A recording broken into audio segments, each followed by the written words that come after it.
नागपूर पोलिसांनी मोठ्या बनावट नोकरी रॅकेटचा पर्दाफाश करत रोशन खोडे याला बेड्या ठोकल्या। आरोपीने स्वतःला नागपूर मेट्रो व आरोग्य विभागाशी संबंधित असल्याचे भासवत अनेकांना सरकारी नोकरीचे आमिष दाखवले। विश्वास संपादन करण्यासाठी बनावट ओळखपत्रे आणि खोटे नियुक्तीपत्र तयार करण्यात आले। तक्रारदाराकडून ऑनलाईन 9,71,000 व रोख 3,30,000 रुपये असे एकूण 13,01,000 रुपये उकळण्यात आले। तर महेश भुजाडे यांच्याकडून तब्बल 10 लाख रुपये घेऊन वर्धा आरोग्य विभागातील बनावट नियुक्तीद्वारे यवतमाळ येथील प्राथमिक आरोग्य केंद्रात 10 दिवस काम करून घेण्यात आले।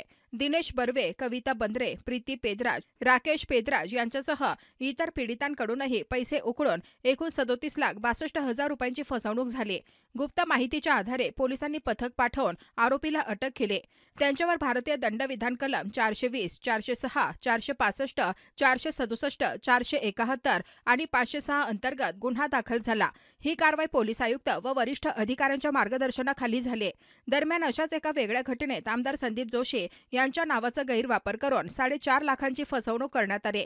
नोकरीचे आमिष दाखवून घेतलेल्या रकमेसाठी तपास सुरू असून आरोपीवर कठोर कारवाईची मागणी होत आहे।